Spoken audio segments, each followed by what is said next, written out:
Well, hello, everyone. My name is Nate Parks. I'm Vice President of Program with Special Olympics Nebraska. Joining me is Dave Demnian, our Director of Sport and Competition. We wanted to send a message out to all of our East Central heads of delegation and volunteers to kind of let you know what to expect with our East Central Bowling event that is scheduled for January. So today is Wednesday, December 22nd. And as of right now, this event is scheduled to be in person.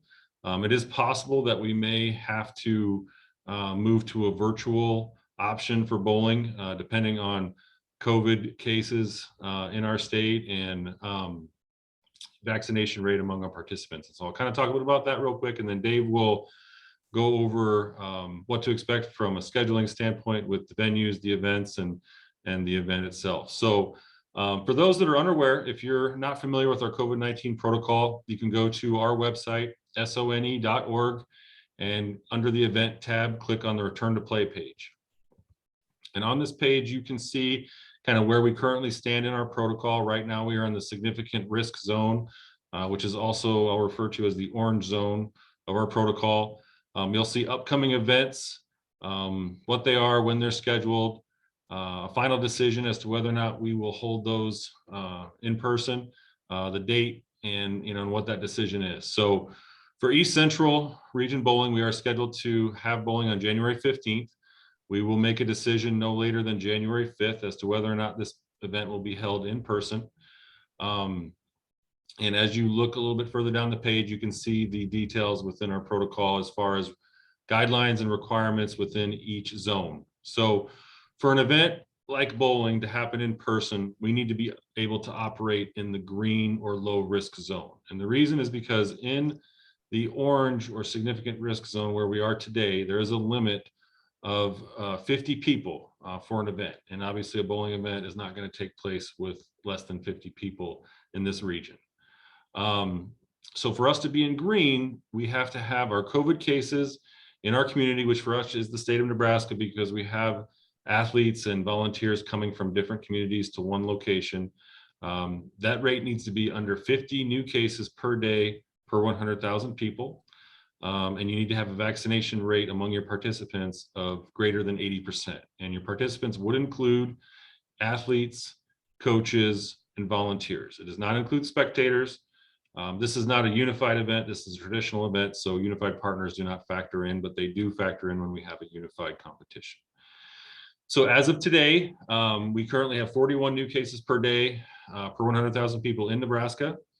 And the registration was all sent in by Sunday for this competition, just this past Sunday. We are still gathering a little bit of data from a few teams, but right now we're in the mid-70s with our vaccination rate for this event. And so we're hopeful with the data that we're still trying to collect that it will push us over 80 and we'll have a chance at having this competition. We'll see. We still have, I think, 3 delegations to send us information. Taylor Wolf is tracking that down.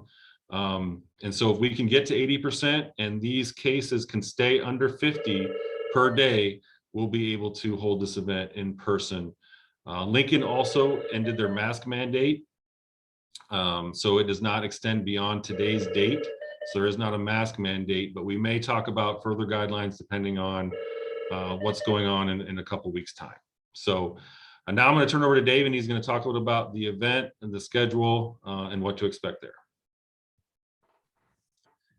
Thanks, Nate. Okay, so for the East Central Bowling event taking place on Saturday, January 15th, we are going to be at 2 different venues, and we'll have 2 squads at each of those venues. We did this because we felt we can get it knocked out in one day. Also separating the people as much as possible, keeping them safe was another goal of ours with the amount of bowlers that we generally have. So what we're going to do is in the morning, we are at Sun Valley and Hollywood Lanes are the 2 venues that we're using, both of them starting at 9 a.m. and that's when singles will take place.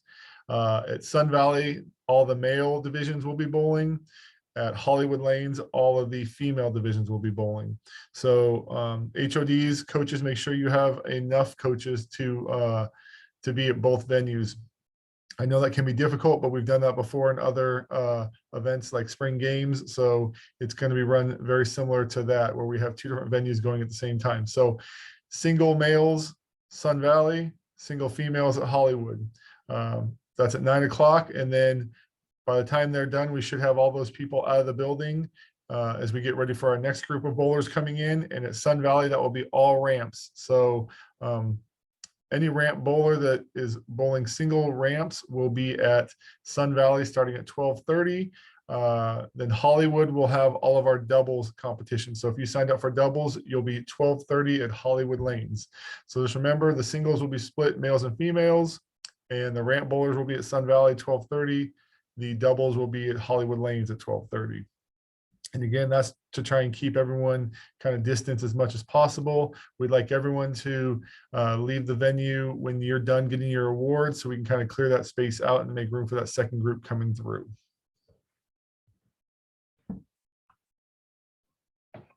Okay, well, if anyone has any questions, feel free to reach out to Dave or myself. As I mentioned, we will make a decision no later than January 5th, a final decision. If we do end up using a virtual option, we will communicate what that looks like in a timeline. People will still be able to bowl and submit scores that would qualify them for spring games. It would just be done a little differently. So as of now, something else to also be aware of, we do not have a regional coordinator for this region. So all of the regional competitions in East Central this upcoming year will be run through a combination of our staff and volunteers. And so please reach out to us if you have questions, if you need anything. We hope you're all staying safe. I hope you have a healthy and happy holiday season, and we'll talk to you again soon. Thank you.